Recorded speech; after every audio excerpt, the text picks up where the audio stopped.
What up, and welcome to the Beneath the Dirt podcast. I'm your host, Rombone. Thank you for tuning in. We are at episode 112 of the show, moving right the fuck along. I appreciate you tuning in, whether you're on YouTube, Spotify, Apple Music, any of those fucking podcasting platforms. Much love, as always. News has been fucking slow past couple weeks, but this week we got a lot to talk about. I didn't think we were going to have much. So I was like, hey, let's have a couple guests on and shoot the shit. We got the homie Luke the Goon in the building. What's good? What's up, man? Thanks for having me on. Absolutely. And we got returning yet again the homie Mike Sears. What's good? Thanks so much, brother. Beneath the Absolutely. dirt. Yes, sir. And yeah, we got a lot to talk about this week. New music, some news, some no news. Yum Bedlam. But let's kick off with the new Twiztid album, Revelashen. I don't know if you guys heard this. I listened to it probably 1.5 times through. A lot of new music came out, so it was hard to listen to albums, just in one day. I'm recording this a day earlier than I normally do. It's Saturday. So I listened to Revelashen about 1.5 times through, and this is a really dope follow-up to Mad Season. Mad Season was a fucking banger that dropped earlier this year. I love that album. Their best album that they've put out on Magic Ninja, in my opinion. And this is a really good follow-up. This is their quote-unquote rap album, even though there's still guitars on here and shit. There's a couple tracks on here that are to me. I can't really remember off the top of my head, a couple choruses that are But overall, a solid follow-up, just one listen through to Mad Season. Monoxide, to me, is like still leveling up rapping. This dude's wordplay, his multi-syllable rhyme schemes and patterns, and, his flow, the way he switches shit up is super dope. Have you guys heard the new album yet? No, I didn't know this shit was out. Yeah. So who the fuck was it? Legend Never Die posted it or something? And Yep. They got a new album out? Shit. Yep. They I think in general, Twiztid have a problem of like a lot of their information only comes out from Monoxide and his live streams. So like if you don't watch Monoxide's live streams, you're missing out on like all the release info, all this stuff. And they didn't really advertise it. And then the madness of Black Friday as well, like really kind of like sunk this album. I've listened to the first 5 tracks. And like Ron said, I like what I'm hearing so far. I haven't heard the whole thing, but and so far I think it is kind of a step up from Mad Season. But it also helps that it's not like all music we've heard before as well as Right. Mad Season was. Yeah, half of Mad Season was released before it came out, but I think that album was thrown together last minute. They were planning on putting some out, which was probably this album right here. But the whole quarantine thing happened, and they're like, hey, let's fucking put something together. Half those tracks were previously released. That was a surprise release. If you don't follow Monoxide's live streams, as this was, which is, I think, the intention for both these albums is, have them be, a lot of people do that now. Jim Jones just put out El Capo 2.0, the deluxe, yesterday. Yeah, I gotta peep that. And I had no idea, he didn't say nothing until 2 days before it came out, or the day before. So Conway dropping from King to a God deluxe soon too. Yeah, like people are dropping these surprise albums, quote unquote surprise albums, or giving you very little notice on when they're doing it. I think it's dope, but you're obviously not going to get. I don't think you're going to get the numbers that Generation Nightmare did. For example, they killed it with Generation Nightmare numbers wise. They're on Billboard. Revelashen still hit number 5 on the iTunes charts for hip hop. Yeah, that's true too. It's really good still. It is. Yeah, now that you bring up that, yeah, it did hit number 5 on the iTunes charts, which is really dope. Above other people that I wouldn't, they were higher than Jim Jones on the charts. And I was like, oh shit. I would think Jim Jones would be top 5 easily, especially with his last album, how good that was.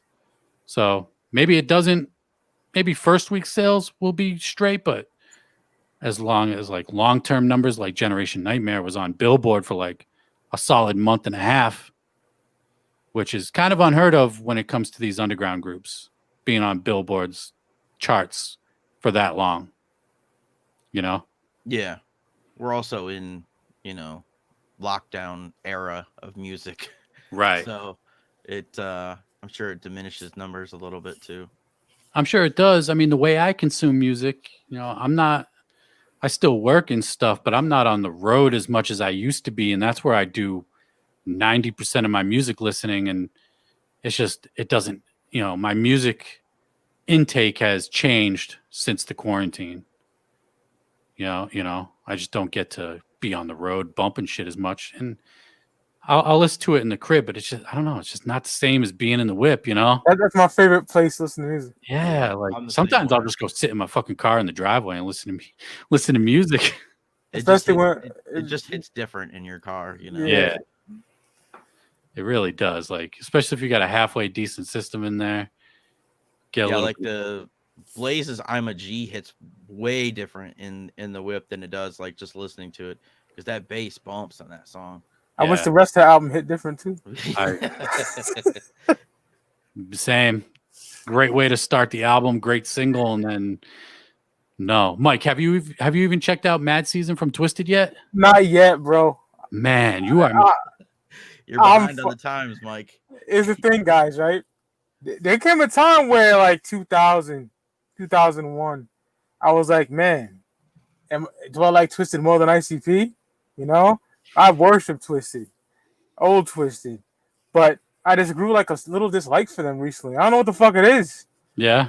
Yeah, I love the old shit. Yeah. But I don't like these singing Jimmy Madrox does nowadays. The Mad Season album is. There's no real. It's a really fucking hard album. There's no soft shit on it, other than the track with Jimmy Urine from MSI, that "Hungry Like the Wolf" song. So I mean, other than that, this shit's pretty hard. I mean, I've been telling you to listen to that shit for months. Yeah. I got to. Yeah, it's a really good album. I gotta sit down, roll some good. Yeah. And listen to it. Yeah, and the new record too. The new record, if I were you, I'd go with Mad Season. Not saying that this new one's not good, because I'm digging it. There's some people I know people are gonna hate on it. You got Young Wicked on here using the auto tune. I mean, people are gonna hate Young Wicked anyway. But he's on here. Yeah, he's on here with some auto tune stuff, which I don't mind. It doesn't sound bad, with the flow of the album, whatnot. But their new album, like I said, after one listen, it's a pretty good follow up to Mad Season. And I like up next is the Rock album, which is, I do like the first two singles that they dropped. Have you guys heard the Rock singles? No. Like maybe once. I don't know. I don't like the Rock stuff. Like, no, it's like super. I mean, I like it because I like emo Twiztid, but I don't like Generation Nightmare, and there was some questionable Rock shit on there too. But I like the way the new Rock shit is sounding. It's the best Rock shit sounding, whatever that they've ever done, if you ask me. You remember I'll check it out. I'll check it out regardless, obviously, but yeah, I like going in with low expectations and then hopefully having them exceeded. I dig it. And then we got Young Wicked. I wasn't even thinking about talking about this on the show until pre-production here, but he posted up on Facebook yesterday talking about how he produced some of the Twiztid tracks on the album, mixed the album, and I think it was at number 5 on the iTunes charts, like we were talking about, and how he's proud about it, whatever. And then trolls being trolls, commenting on his post, talking about his kid with Samantha, how Violent J hates him, all this other shit. It was kind of funny, trolls being trolls. And he actually responds on here. It's a pretty long thing. He says, Normally, I don't respond to goofy shit like this, but me and Samantha are very close. I could be with my daughter whenever I want. He goes on to say, nothing is affected by Joe in any way. He doesn't give a fuck about any of this in real life. It wouldn't have any say in in anything regarding to my daughter. That guy is pissed I left Psychopathic for a better opportunity that pays me for the work I do. Me and Samantha's mutually pursued relationship was used as a pawn in their weirdo game of crybaby blaming bullshit. He goes in and no, I never hated Twiztid. How the fuck would we be able to work together at this point if we secretly hated each other? LOL. See, unlike most, we all have the ability to handle situations like adults and move forward. But honestly, anytime us or Twiztid interacted before or after M&E, it was always love. Don't be stupid. That shoot, quote unquote, the shoot interview that they did. The shoot was in fact a work. If you don't understand those terms, just to understand this, that this shit is bullshit, pure and simple. Goofy fucking gullible ass people. God damn. So what do you guys think about that? Well, he said something. That nigga be quiet half the time. Yeah. He hasn't really said anything since this whole shit went down. You gotta stick up for yourself, bro. Yeah. Absolutely. Regardless what you think, what he did, Right. But, you gotta stick up for yourself because, Jay and Shaggy don't give a fuck. So my question is, he says in here that this thing is a work and it's all bullshit. Do you think it's a work on ICP's part? No. Them hating Twiztid and Magic Ninja. I don't think so. You could tell they generally don't fuck with those dudes. You could just tell Jay's hurt, Right. I think maybe they're propping up the Young Wicked thing as a lame excuse for why they really don't like Twiztid. Mm-hmm. Which I can see that. I think probably has more with them leaving, like from what I've heard, their deals with Twiztid were crazy. Like they were getting huge cuts from everything Twiztid did. And that's a huge revenue stream for them. And the fact that they fucked off and, made their own, made MNE and are doing, I'd say pretty successful, I'm sure it probably got into Jay's craw a little bit. And because the whole Young Wicked thing, I always thought was a lame excuse anyway, or like not excuse, but a lame like reason, right? Because they always talked about how much they loved Young Wicked, like, and even in that Fega Lovers interview, they're like, "Oh yeah, we were homies, we were down, he did all this for us, he did all for this." Shag saying he's like a brother and all this stuff. Then why are you mad that he was getting with Samantha like that? It just doesn't add up to me. Other than maybe the fact that he had a wife and all that stuff, but still, it's like. Other than like moral reasons, if you like the guy, why were you? I don't know. Just never really added up for me.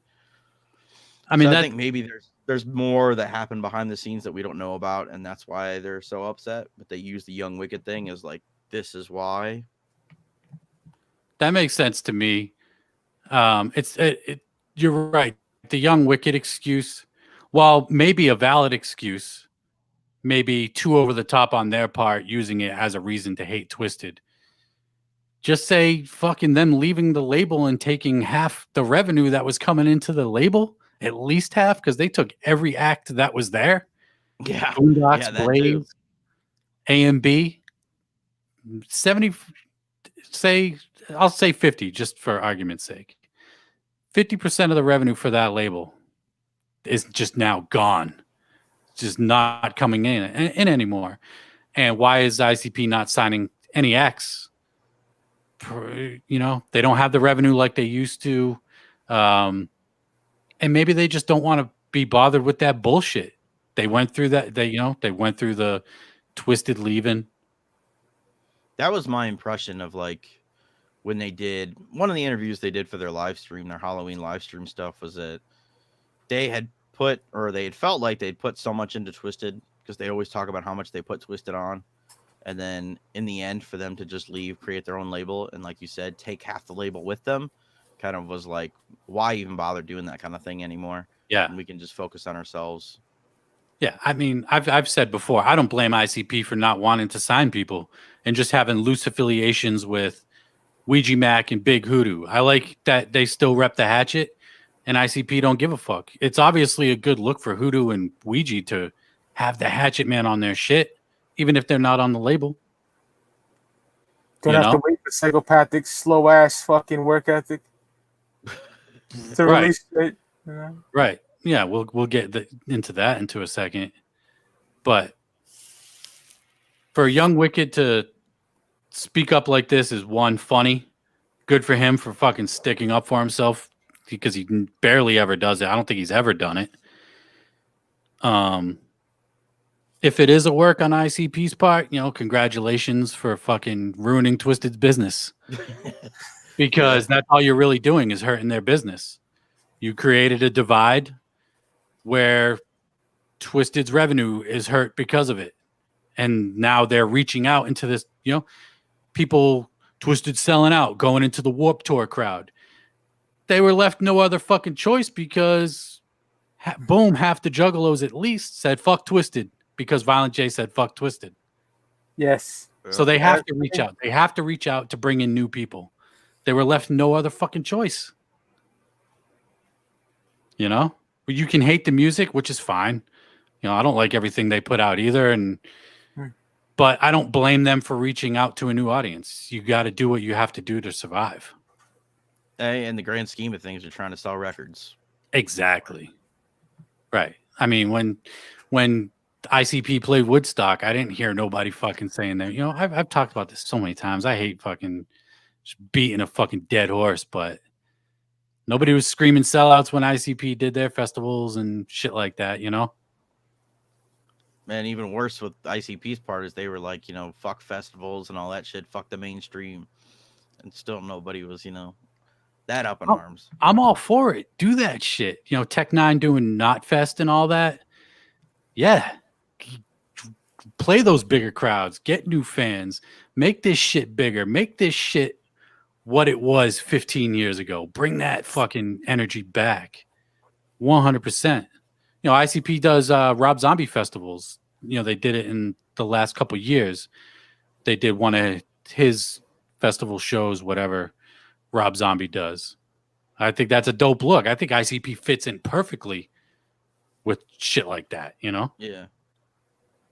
But yeah, to wrap up the Young Wicked thing, good for you for sticking up for yourself. And if it is a work, congrats to ICP. But speaking of ICP, I was on Twitter hooting and hollering the other day, talking about we're less than a week away from the HelloFresh holidays. We got zero information. Of less than a month away from Yum Bedlam. No information, no pre-orders. Let's start with Yum Bedlam. Is Yum Bedlam dropping December 25th? No. I'd say no. I mean, I hope they prove me wrong. This is one of those cases where it's like, I hope they release it. But at this point, it's like Fearless Fred Fury. You know what I mean? What are we going to get Yum Bedlam in February now? Which actually would make sense for the theme of the album. Release it on Valentine's Day, but that's besides the point. I think it'll be delayed. I'm not gonna lie. When I watched the little seminar thing they did, I was excited. I'm like, oh god, Christmas Day, yeah. But back in your mind, like, come on, Mike, psychopathic, right? Right. I would be disappointed. I want it to come out, but come on now. Absolutely. Even though I was, poking fun at it on Twitter the other day, I also posted, I was like, seriously, I would just love to finish this shitty ass year with Yum Flower. I want the album. Like, don't get it fucked up. I want the album. But I did run a poll. Do you think Yum Bedlam is dropping this month? On Twitter, 77% said no. And pretty much on my other social media pages, it was just overall no. A couple people saying they're holding out hope. I don't think it's going to come, unless they drop pre-orders in the next couple of days. I hope they address it sooner than the day before the album's supposed to come out, like they did with Fearless Fred Fury. That was kind of ridiculous. I get it. ICP never fucking sticks to their deadlines or dates that they give us, but it's like, how about you don't announce shit until for sure that it's going to come out? Like, perfect example would be, we talked about how Monoxide goes on his live stream saying, hey, we're dropping an album on Black Friday, but you don't hear about it anywhere else. No promotion, nothing.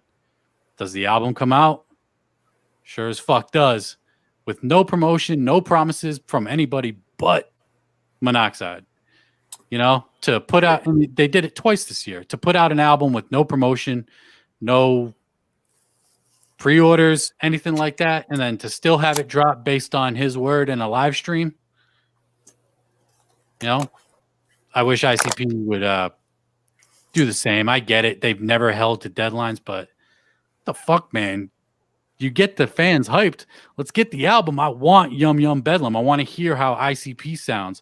I want to hear the follow-up to Fearless Fred Fury, because Fearless Fred Fury was such a dope album. It was such a great comeback from the Marvelous Missing Link. You know? Because is anybody here a fan of Marvelous Missing Link? I know Mike isn't. Oh. Right. It's the very bottom of my like very bottom of my when you fall asleep on an episode about the albums, just to tell you what I think about it. Right. I mean, what do you guys think about this? The album, no pre-orders, no information other than what we got during the summer. I think it's very disappointing, you know, because in the back of my mind, I have a really bad feeling about this, but things could happen where it does come out, and I'm hoping it does, you know. But just like, if you watch that seminar, like, Jay was just pushing release dates out his ass. Oh, the 4 Seeds of Bedlam, April. I was like, come on, bro, you know. Right. Come on, Jay. And then Jump Steady was sitting there like, it was like the first time he even heard this information. Huh? He's like, well, what? And he goes, oh yeah, for quarantine, we're working on a new album. And then they're like, I think it was like a week later, oh, we're just finding the fixing it around. And I'm like, come on, right. It has to be, it was done. Yeah. Jesus Christ. What do you think? I don't know, man. We just want the music. Right. Like I said, I think they're probably going to end up pushing it back. Like, I actually hope we get off here and then the pre-orders are up. You know what I'm saying? Oh, and that could happen. Sure. You know, we're still 3-4 weeks out, but it looks less and less likely every day that goes by. So, do you think ICP would put out a surprise release with a Joker's card? Surprise release in being that no pre-orders, come Christmas Day, boom, there it is, up for sale. It is on digital, but there's no word otherwise of it. Only a digital release? No, there'll be pre-orders up on their website, everything. Like Twiztid did. Everything will be available Christmas Day, but there's no promotion leading up to it. Do you think they would do that for a Joker's card? I'm going to say no, only because I don't think Psychopathic has the capital to order all that stuff and then ship it out on the day of the release. Because you know how they are. Like Fearless Fred Fury, man. They took all the pre-orders in and then pushed the album back. So that's the only reason why I would say no. It'd be dope. It'd be kind of cool because it'd be different. It'd be interesting. I don't. For a Joker's card, it'd be very weird because, you know, it's just something I just thought of right now. But I think it would be interesting. It could work. I mean, it would work. It's fucking ICP. ICP is always going to sell no matter what. Especially after Fearless Fred Fury, just because it was such a good album. So people would have high hopes for Yum Bedlam. What are your guys' thoughts on the first single? What is it? Ding Ding Doll. No, I wasn't really a fan of it Yeah. necessarily. I just didn't like Shaggy the Airhead's production on it. It has that weird, like, especially the chorus. There's like the weird, like, it's like cartoon sounds where it's like boing or whatever it is. It goes in the chorus. Yeah. I just didn't like it. The tone of the song didn't match like the actual song, I guess. Like right. Mike, what'd you thought? This is a crazy opinion. And At first, I was like, yeah, this is pretty good. I like it. The storytelling about the doll and all that. But let's do it again. It's like, it's kind of gay. I don't know. I don't like the chorus. Right. You know? Yeah, that's like It's- what I said. Like the chorus, because like the rest of it is like kind of dark and stuff, and then you get to the chorus, and it's like happy-go-lucky kind of weird thing. I don't know. I still liked it, but it's kind of, you know what I mean? Like, I'm like this with it. Yeah. No? Yeah, I it's a very weird choice for a first single, Yeah. in my opinion. I've talked about it before, but Yeah. they did that with the WTF song, but then when you listen to it throughout the album on Fearless Fred, WTF kicks fucking ass. Like, it is a good song, but as a standalone single, like, and for Ding Ding Doll to be such of a laid back song, not, just it was a weird choice for a first single, but I'm still hyped for the album, man. I'm always gonna be hyped for new ICP. Just I is want to hear what it is. the old Mikey Clark stuff that they're bringing. Oh, out. yeah. Yeah, they said they've been sitting on those beats for a while, so I wonder what era, or if it's gonna sound like Mighty Death Pop or something, Yeah. or maybe it's something that they were working on together after Death Pop, because that was the last album they worked on. And that was what, 8 years ago? When did 2012. Yeah. Yeah. So it's 2012, been a brother. long ass time since Mikey Clark worked with the Clowns. So I'm hyped to see him having production on the album for sure. And then we got the Hella Fresh Holidays. Another thing I was talking about yesterday, saying that there was no info for it. Lo and behold, last night they dropped the info for the Hella Fresh Holidays. No word on a gift pack of any sort, like they did with what the fuck was it called? The House Party Peep Show. Still no word on those gift packs. I know Shaggy was on Keegan on his podcast with Keegan, saying I have no fucking idea. So that gives me good hope on those. And so we got a full schedule of shit that looks like they just came up with last minute to put together for the Hella Fresh Holidays. Doesn't seem as well put together as the House Party Peep Show was, which was, did you guys watch that stuff? The House Party Peep Show? Yeah. Yeah. I kind of feel like they went whole hog on the House Party Peep Show. They're like, here's the tour visit, here's this, here's that, everything you guys have ever wanted to see. And then they're like, oh, when I went to Clock Park and shit. Christmas, what do we do? We did everything already. What are we gonna do now? So there's like ICP's Pointless Pizza Party, which is like okay. And, it's just kind of like some, I don't know. Like, I don't think they were planning on doing another month-long thing like they did with Halloween. That shit, I don't care what anybody says. I subscribe to it. It was definitely worth, even if I don't get the merch pack, it was worth the $66.50. The podcasts were thoroughly entertaining. I love if Jay and Shaggy just started a podcast, that'd be the greatest shit ever. Just listening to them talk and just, it doesn't even matter about what. They're just fucking funny. Yeah. Throw Jump Steady in there too. I like how they rag on Jump Steady too at times for not being funny and being too serious and shit. But the House Party Peep Show to me was super dope. So this Hella Fresh Holidays, although seems like thrown together last minute, just because they, like Luke said, they went full on with the Halloween one. They gave us all the ill shit. This will probably still be entertaining. Can't front. Yeah, like regardless of like what I think about the stuff that they have on the lineup, it's probably going to be cool because, like you said, like everything that they did was like hilarious. You just get Jay and Shag in a room and just have them start riffing, and it's always a good time. So like they got Juggalo Night Court. So are they going to bring in Juggalos and be judges to that? That'd be funny.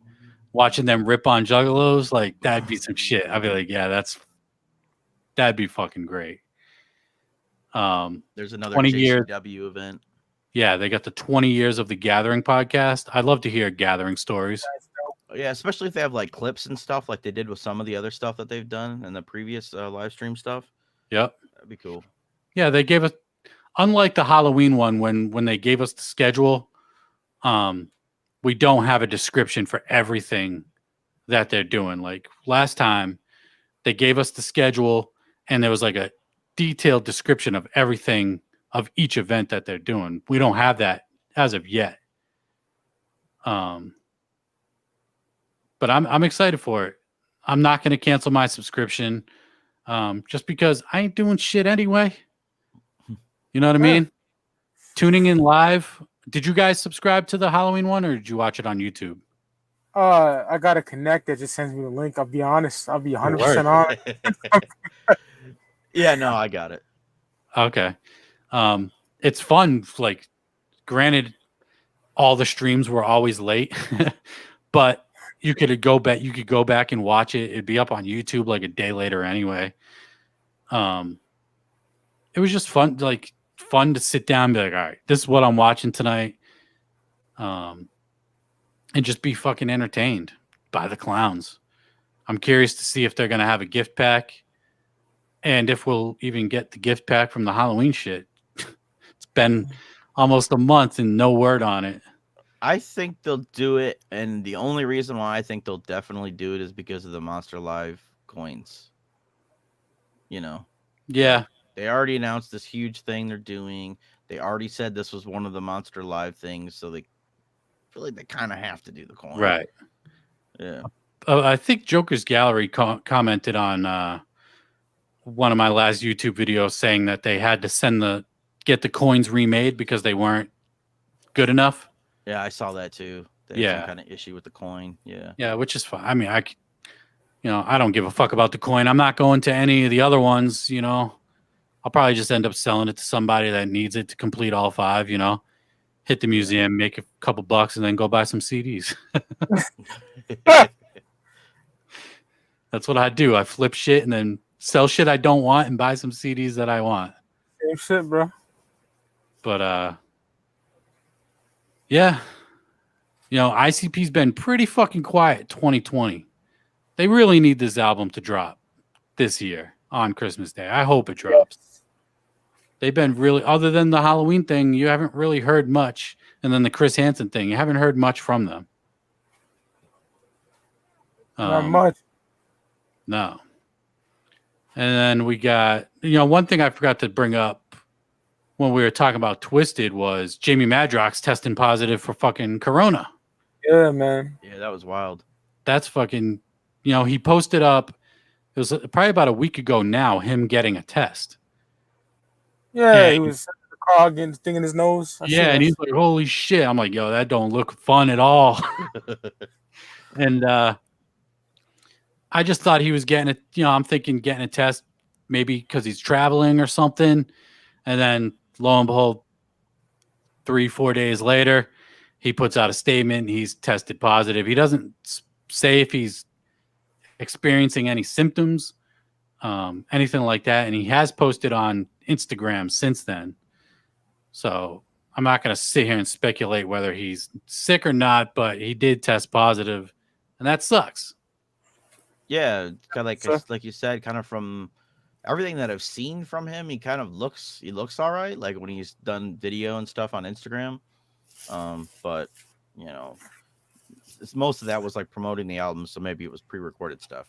Who knows? Right. But yeah, I hope he's doing all right. It makes me wonder about monoxide and stuff too. I don't know. I'm sure the whole fucking office got tested after that. Yeah. And, we haven't heard any news of anybody else testing positive, whether they're going to if they do keep it private or not, it's up to them.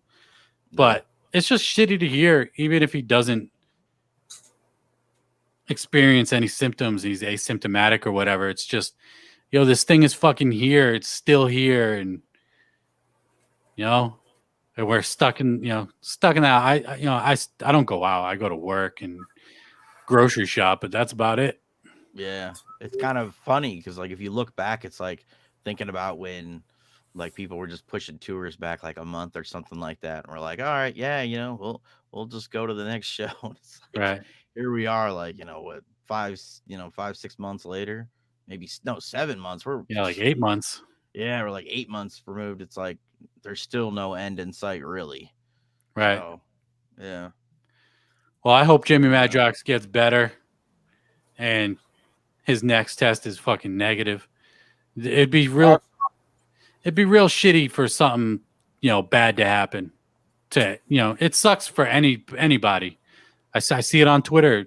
People I follow, they've families getting sick. People are fucking dying from this shit. Still very fucking real. So wash your hands, wear a fucking mask. I know. I just hope nobody else. I just hope everybody stays safe. Everybody that's listening, everybody that entertains us, stay safe. ICP had all those fucking people in their house. Violent J had all the people in his house, man. You're just fucking begging for something bad to happen, man. Violent J doesn't look like the healthiest dude to me either, so. Yeah, from what I heard, Shaggy was really careful about that stuff from people who were there. They said Shaggy was really kind of. Yeah, for a while there, he was himself. refusing to be in person with Keegan and do their podcast together because of it. He's like, I'm just gonna stay home. We'll do it on Zoom or whatever. I can't say I blame him, but I just hope everybody stays safe out there. A couple other things I wanted to talk about. New album. I have to talk about this new album from Loki. I don't know if you guys are fans of Loki. He put out a new album yesterday, The Eyes of Parasuva. It's a really melodic, kind of slow, but epic at the same time kind of album. Like his last album that he put out, The Blood of Izu, earlier this year was like, he just came out with a metal album. He's screaming and just full on metal, and it was fucking great. It was super dope. And then this one is like a complete 180 of it. This dude is like one of the most talented dudes in the underground. I highly recommend anybody check out anything Low-Key does at this point, because he's just, he's got the oracles. I think there's 9 oracles or 12 or some shit. I can't remember, but this is the 4th one, The Eyes of Parasuva. Have you guys heard it? No, I haven't heard it. Been trying to listen to Twiztid's album and everything else. So, yesterday was really fucking hard. So much music came out yesterday. It was insane. But his album's really dope. I just wanted to talk about that real quick. Another album I want to talk about, not necessarily underground. I know Mike Sears is a fan, and I mentioned it earlier. Jim Jones, El Capo, the Deluxe. Finally, he was teasing this shit late last year when he dropped El Capo earlier in 2019, which was my album of the year. Like, amazing album from Jim Jones and Heatmakers. Yeah. They killed that shit. Yeah, I'm a Jimmy fan since 2002. So yeah, that album's I'm extremely late to the Jim Jones party, but I was super hyped to hear the Deluxe come out. I hope he puts out like a double disc CD or some shit. Here I am, still wanting the fucking CD when nobody wants to put them out, but I want a CD of it. I love El Capo. I did listen to the Deluxe. Have you heard it yet, Mike? Not yet, brother. What's on there? It's entirely produced by Hitmakers. He's got guest features from Joel Santana's on the first track. Joel's comes pretty correct on his verse. He's got Vado on here again. He was on El Capo. Mano's on here. Dave East.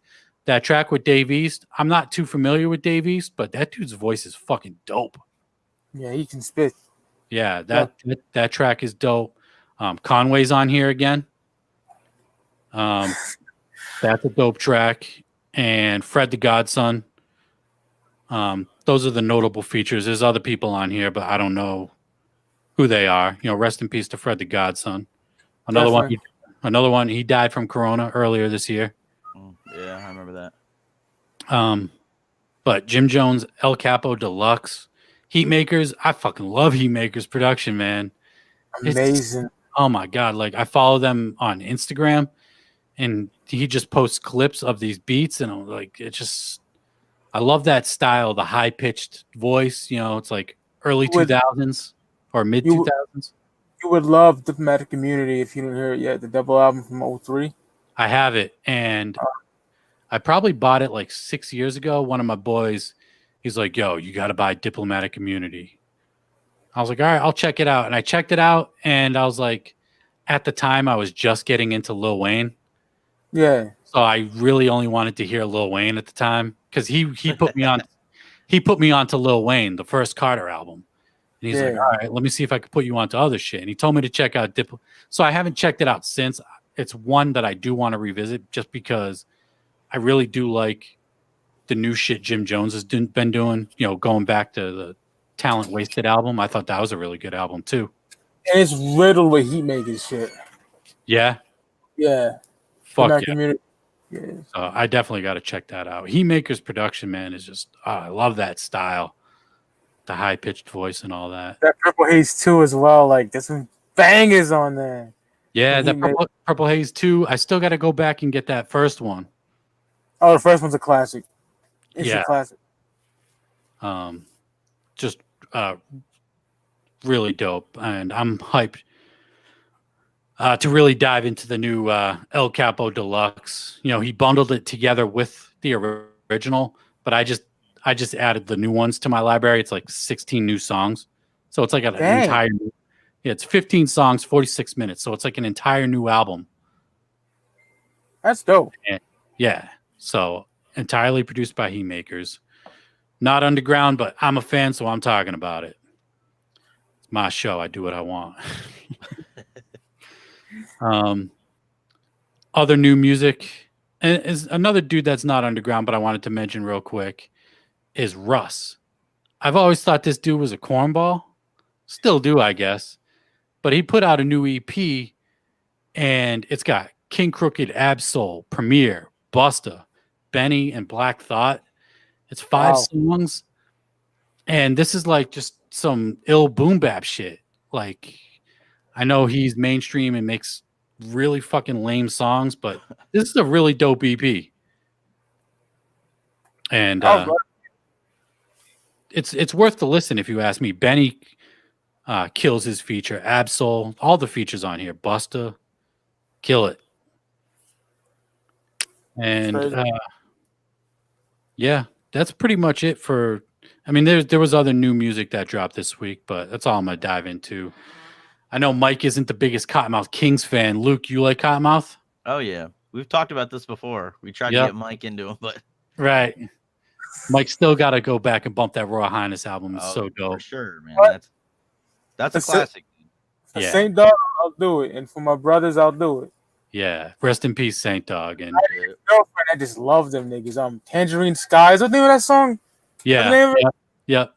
Okay, I'm done. Yeah. But I'll go back to Royal Highness. I'll listen to it. I never heard it. It's such a dope album, and rest in peace to Saint Dog.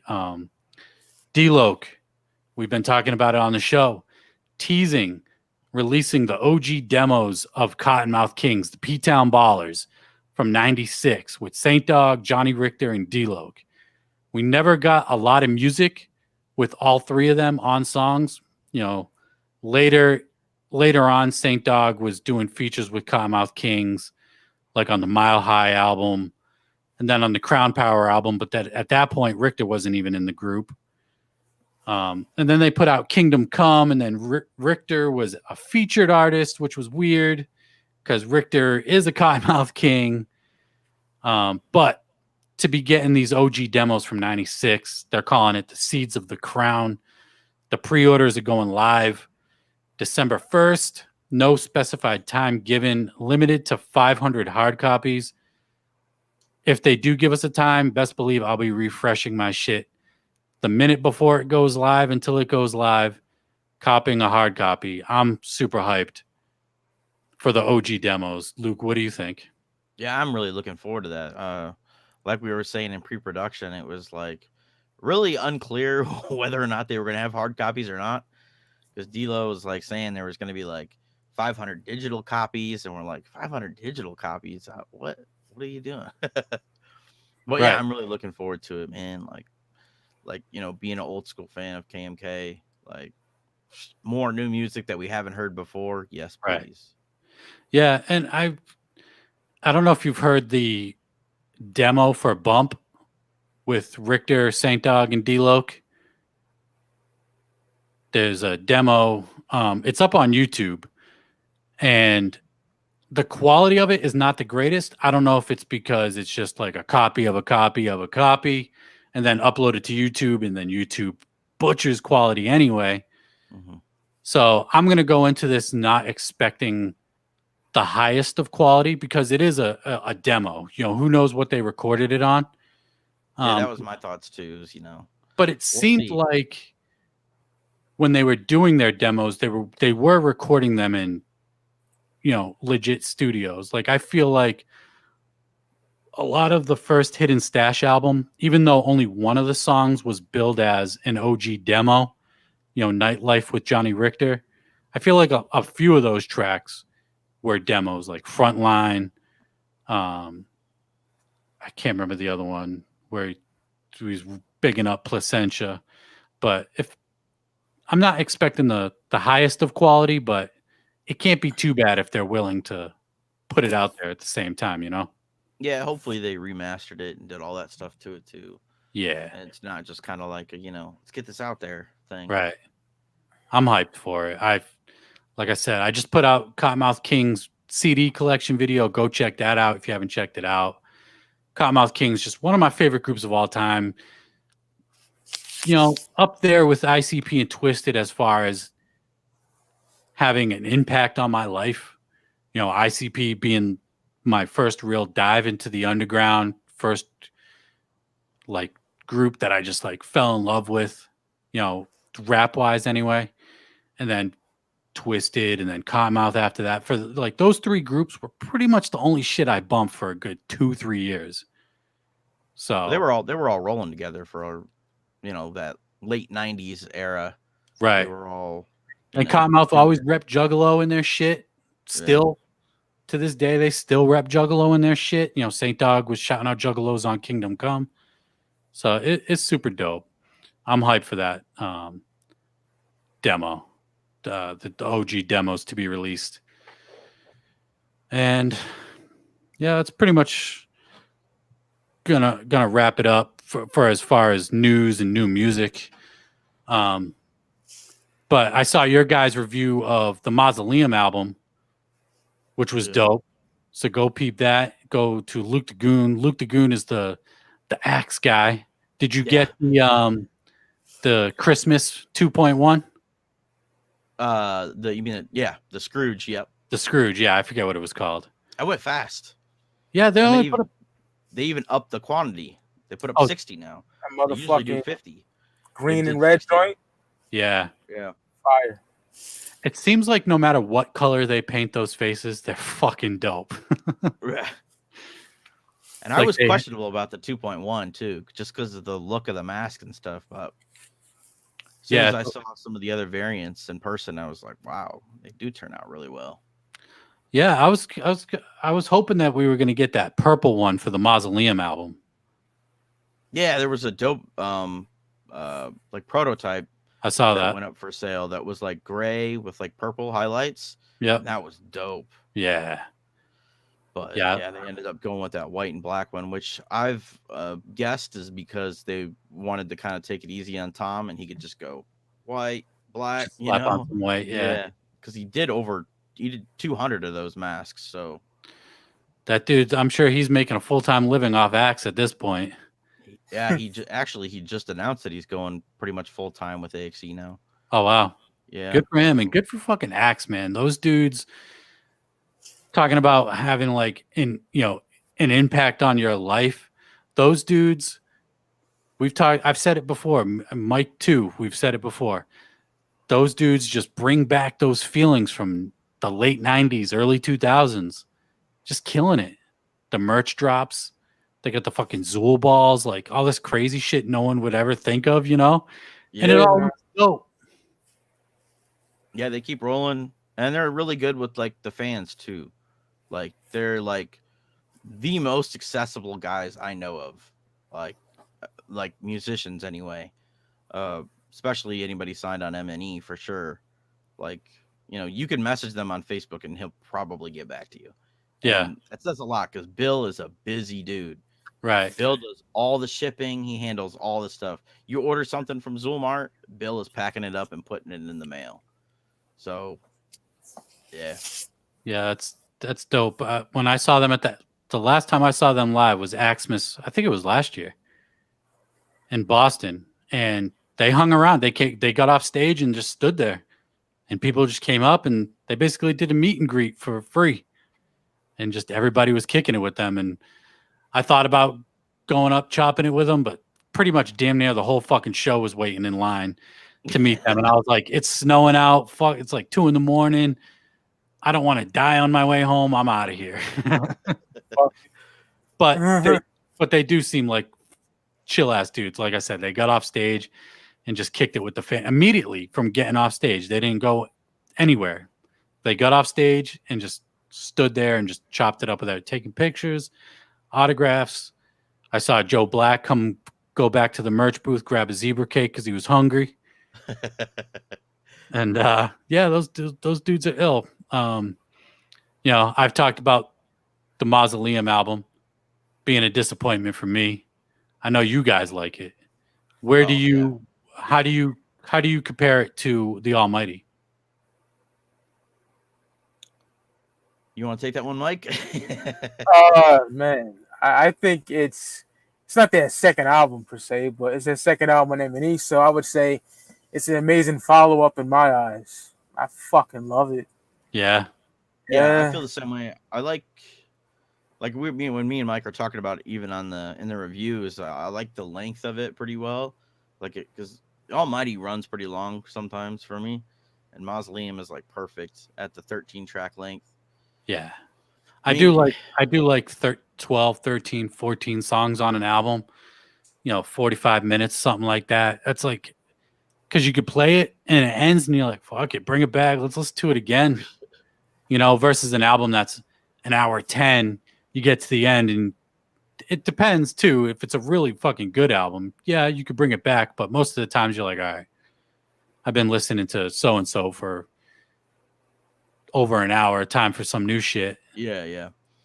No, I even said this in the reviews that like for me, like every new album that they release becomes like my new album. Now, does that necessarily mean that I think Mausoleum is like better than the Almighty? Maybe not. I think it's at least on par, if for me anyway. Mm-hmm. Yeah, I mean, I liked it all. I was actually talking about this with Mike before. Is that I know you said something about how you didn't like the production on the Mausoleum, but you liked it on the Halloween single. The production that they did on the Halloween single was that song was dope. Yeah, it's killer. Really good. I was like, what the fuck? Where was this on Mausoleum? To me, the Mausoleum, it was kind of like the Blaze album for me, where it just kind of ran as one long song. It all just kind of blended together. And I know I'm in the minority. I know I'm far, far in the minority on not liking the Mausoleum. I've seen maybe one or two other people say they weren't a big fan of it. When it came out, I was super hyped for it. We talked about it on the top 10 Zool songs, and I listened to it and I was like, oh man, no. And that's happened with a couple other albums this year where everybody loves it. Everybody loves it. And here I am, some asshole, just I don't like it, like some spoiled little kid or some shit, I don't like it. I don't want it. But it is what it is. I'm still a fucking huge fan of those guys. That's not going to change. They're just killing it right now. Yeah. I love seeing the merch that they drop. I said it a couple weeks ago or last week when someone asked, are Juggalos not accepting of acts in the underground? And I said yes and no, because you got groups like Zool and Ouija. Like it or not, love them or hate them, these two in particular, in my opinion, are the future of this shit. Oh. They're the way they grind is very similar They both have ill merch drops. The music to go with it. I loved Ouija's last album. The fuck is it called? Wasteland. Have you guys heard that? Hard. Mm-mm. I love it. Do you like it better than Gutter Water? I could. It's that good. It's so fucking. I like it better than Gutter Water. That shit is, Shit, psychopath. Oh, that shit's hard. man. Him and Devereaux absolutely upped it. Yeah. You know, upped their game on that release and killed it. But Zool and Ouija are just fucking killing it right now. Love them or hate them. A lot of people love and hate both groups. But like I said, If Zool hadn't signed to MNE, everybody would have loved him. Like, that's true. especially if they signed to Psychopathic, like, or if they went to Psychopathic. Because from my experience, for the most part, people who are like MNE fans don't really like hate on Psychopathic the way that Psychopathic fans hate on MNE. And I'm surrounded by a gang of them. My boy PJ, that I know in real life, he's like, I don't want to listen to them. They're signed to Twiztid. It's stupid, childish opinion, bro. it's like, bro, listen to the music. Yeah. It's you just got to listen to the music, man. The music, Zool kills it, and I'm excited to hear them. It seems like they're going to be working with Slasher Dave going forward. It seems like that this is their guy now. This is like, as Mike Clark is to ICP, Dave Slasher is going to be to Zool. And I'm not gonna lie, Ron, and Luke, I love Slasher Dave's production, but I would like the third record on MNE, even if they're still there by that time, to be more boom bap, grimy shit. You know what I'm saying? That Halloween single, it was in more of that direction. It was more fucking nuts. That Halloween single was so hard. I was like, this is the kind of production, From what I understand, it was Dave Slasher's first time really producing like a rap album. Yeah. Is that correct? Yep. Mm-hmm. So he's just, for a first album, okay. I'd like to see him go back to more of a boom bap sound, like Mike said. If you're going to keep the Slasher Dave, but just have him add his elements to it. That Halloween single was fire. You could tell it was a Slasher Dave production, but it was with that boom bap sound, and it was hard as fuck, man. My favorite song on the Mausoleum is "The Mask Made Me Do It," and that was co-produced by the people or the dude that did Church of Zool, and you could tell that beat was insanely fucking hard, man. Super hard. I love that. So "Mask Made Me Do It." That's some mosh pit shit. They play that at a live show. Yeah. You expect my old geriatric ass in the mosh pit for sure. Man, fucking Billy Obey is so evil on that shit. I love his voice on that shit. Fuck yeah. And then, to say Mausoleum is, not the biggest fan of it, but there are like Dawn of the Dead. I really like that song. I thought Monoxide killed that hook. It was very weird for Monoxide, but it was like, I don't know, it just fits so good. I really like that song too. So there are songs on the album that I like, but if they're gonna work with Slasher Dave, I hope that they go into a boom bap sound. Of course, I'll say it like I do all the time. I'm just some asshole in my mom's basement with a microphone. But yeah, and before we wrap it up, this is a new segment I've introduced into the show. I figured it'd be dope if you guys are down, answer some questions, do some topics from the fans, from the listeners, rather. And we'll start out on Twitter. And we got Joker's Gallery. Shout out to the homies Joker's Gallery. Go peep that Bizarre documentary. He had me be a part of it. Super dope. I know Mike was on it. Go peep that shit. It's on the Fago Lovers YouTube. He asks, favorite jersey design ever from ICP and Twiztid?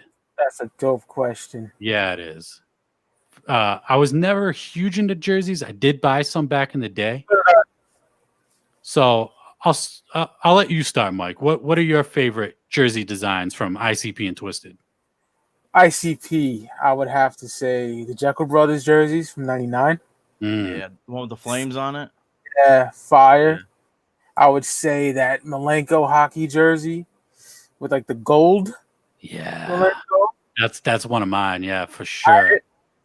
You know, some more ICP shit. I would say there's a Carnival Carnage one that was fire that I had back in the day. Yep. There's more from the clowns, but Twiztid, I would say the Orange Freak Show, fire. Yep. I would say it's psychopathic. The Juggalo baseball jerseys they had in the We Don't Die video. Yep. Fire. Those were dope. Yeah. And a mirror one that my nigga PJ used to rock in high school. Like I had their faces on it. It's hard to describe. Yeah. Yep. Like bluish, fire, bluish, purplish. Yep. Yeah. There's more I'm forgetting. There's tons of amazing. But those are the ones that stick out right now. Yeah. Right. I actually like their new that new jersey actually they just put out with the ICP dog beats, the lettering with the little the logo, the jester, yeah. That's so dope. Like Mike said, the gold Malenko jersey was always a fucking classic. Yeah. I actually have one. I can't see it right now, but there's a blue Carnival Carnage jersey. It says Wicked Clown 17 on the back. That's one of my favorites. Oh yeah. I always thought the Super Balls was hilarious. Yeah. Twiztid. I like the Most Tasteless Faces jersey that they did. Oh, the hoodies? Yeah, well, they did a jersey with it too. With that same thing. And one that they wore, I think they only wore it at Astro, the Captain Spaulding jersey that they had. Yeah. That one was sick. And then the black, I think it's black, silver, and white Dark Lotus jersey. I know exactly what you're talking about. Yeah, the Dark Lotus jersey. Yeah, it's super dope. My favorites would be the gold Malenko hockey. Fucking love that. I always wanted it, never had it. I had it like fucking I sold it. One jersey that I did have and I sold it, and I kind of wish I didn't, even though it'd just be sitting in my closet, it was a Freak Show jersey with the Freak Show faces, and it was green and black with a little bit of white. I fucking love that jersey. What you're talking about? I love that jersey, and it's just one I wish I never sold. But those two, definitely, like that gold Malenko, man, it's just a classic, you know. All right, next question from Insane Big King. Shout out. What's your favorite underground / wicked shit concept theme album? That's kind of a tough one. Yeah. Favorite wicked shit themed album, concept album?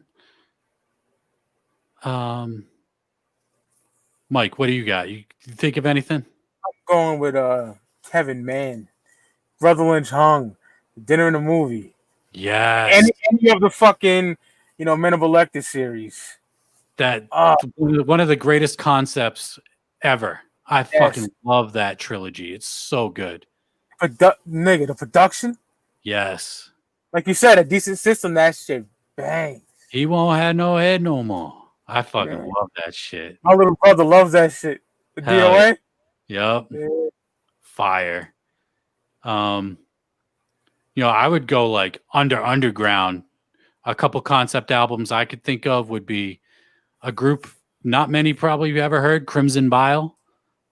They self-titled EP. It's two dudes. For a second, I thought you were going to say Crimson X, and I was like, what? No. Crimson Bile, two dudes from Massachusetts, actually. And they put out an EP in like 2006. I found out about it from the horrorcore forums back in the day. Yep. And a very dope EP concept. They go from murdering people to death row. It's a very dope story. Another dope story would be Q Strange's Creation to Execution. Classic. Yeah. People regard that as one of the greatest horrorcore albums of all time. And I'm not mad at it. It's just classic storytelling from Q. So those would be my answers. Luke, what do you got? Bro, I have no idea. Okay. I'll agree with the Q Strange entrance because like we've said in the past, like, you know, that was when we were into the horrorcore.com kind of era. Q Strange was one of them that was just like killing it at the time. So Right. All right, let's go to Artificial Flavor on Twitter. If you could go back in time and relive an album for the first time, what would it be? Really good question. That's a good question.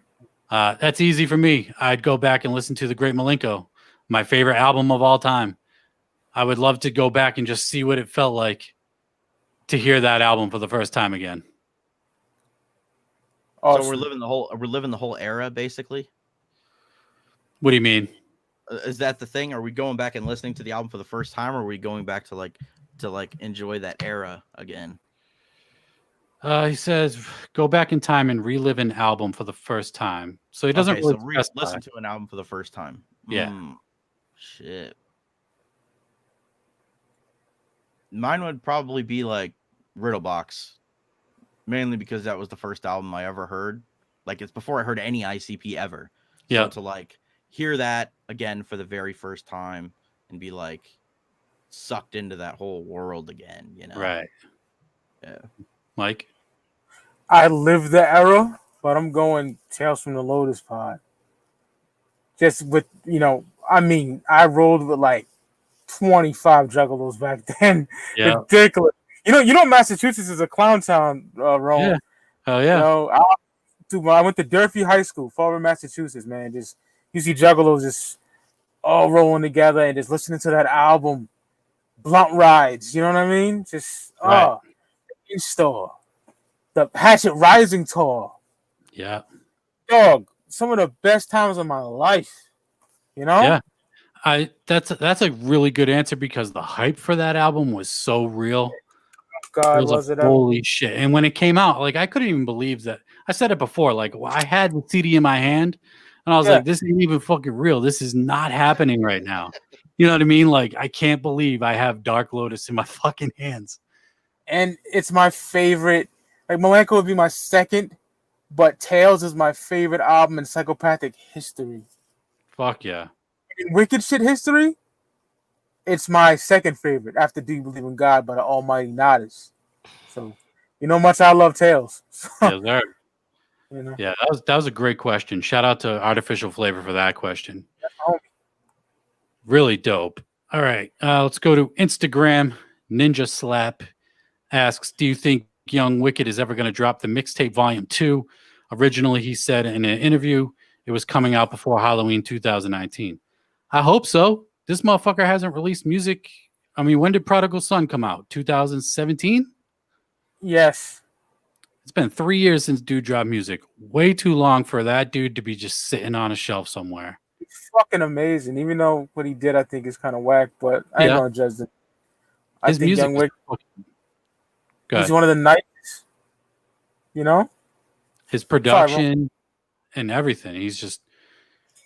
I hope it comes out. I've been screaming all year, where the fuck is Young Wicked? Where is Young Wicked? And 2020 is over. The last album from M&E is going to be the Boondocks album for 2020. So no Young Wicked 2020. All right, here's another good question. Digging Hip Hop on Instagram. Could you tell us in details your first encounter with the Juggalos or ICP's music? I'll talk about my first concert, which I've talked about before, the Bizarre Bazaar concert. That was my first time interacting with Juggalos and just really seeing how fucking crazy it really was. And just being like, I'm going to go crazy with these motherfuckers, man. Like, super dope. Just, you know, I was, 17 when Bizarre Bazaar came out. So 17 first show. I loved it. Loved every second of it. Being in the crowd, being soaked by the Fago. Loved it, man. What about you guys? Is it like first show or first like reaction with the Juggalo? First encounter with the Juggalos or ICP's music. I mean, shit. my boy Steven Oliveira. Shout out to him. He was a juggalo where I was, and like I said, I seen him on ECW. You know, I thought they were a tag team, and then his little brother was singing the looms. I said, "What the fuck is that?" He's like ICP, and then he gave me the tapes of Tunnel of Love and the Great Malenko. So they were juggalos, but I would say buying the Jekyll Brothers on release date, there was a fucking like 5 juggalos there, and they just walked up to me and showed love, you know, which Fuck followed. So yeah, that'd be my answer, really. Hell yeah. Yeah. My first time I heard them was I had this friend in grade school, Rod Johnston, and we were on like a recreational basketball team. And he's like, "Hey, bro!" Like he had his friend that spent the night at his house. He's like, "You got to listen to this music. It's Insane Clown Posse." And I'm like, "That sounds like some dumb shit, dude." I mean, when you're a kid and you hear Insane Clown Posse, it's like, what? And he's like, "No, you got to hear." I'm like, "All right, whatever, dude." So we go out, and his friend's out there, Matt Miller, and he puts the headphones on, and he's got like his no skip CD player. And he plays Joker's Wild for me. And like that was it, dude. I heard Joker's Wild. Like maybe a day or two later, I went to the mall and I bought the Riddle Box cassette. And then I just started buying the rest of them. And then let's see, the first like interaction I guess I had with like more juggalos than just my crew was I went to the Jekyll Brothers Asylum in-store signing where they built the asylum inside the record store. It was so dope. And we got there at like 6 or 7 in the morning, and there were already people sitting on the stoop waiting to go in. So we were like the 3rd or 4th group to actually get in, and the signing wasn't until like 7 o'clock that afternoon. So we were standing out there for like 12 hours. We got sunburned. We were covered in Faygo. It was awesome. You know, So that's great. It's always fun just like going back and thinking about these memories that we have, you know. Another great question. First interaction with juggalos and ICP's music. Yeah, super dope. You know, my cousin put me on to ICP. He showed me, of course, the netting game. You know, it was a lot of people's first song during the Great Malenko era. Yeah. Are you the game show ninja? Are you a game show ninja? You know? You would get shitted on back in the day for being a game show ninja. But yeah, dope question. DC Fago guy. Shout out to DC Fago guy. That's the homie. He says Thanos just snapped his fingers. Name 10 underground artists that survived. A very roundabout way of ranking your top 10 artists. I won't necessarily rank anybody, but favorites right now, 10. I'll do 5 since there's 3 of us. I'll say I'll 10, do 5. 10 is a lot. Yeah. 10. I don't like technical rappers at all. So. Yeah. I'll do 5. Favorite artists right now. I'll go Royce the 5'9", Benny the Butcher, Conway. Right now, who else do I bump a lot? Twiztid, been killing it 100%. And I'm looking Ill Bill. Those are my 5 right there. That song with DV alias Christ where he's singing Junkhead. That what's So my dope. drug? Sure. Fire. Love that song. What are your guys' top? Who are your top 5 right now? Bro, that's actually hard because I have a hard time coming up with 5. Oh, okay. I mean, Well, who are the your obviouses are AXE, Twiztid, ICP. See, the rest are difficult, man.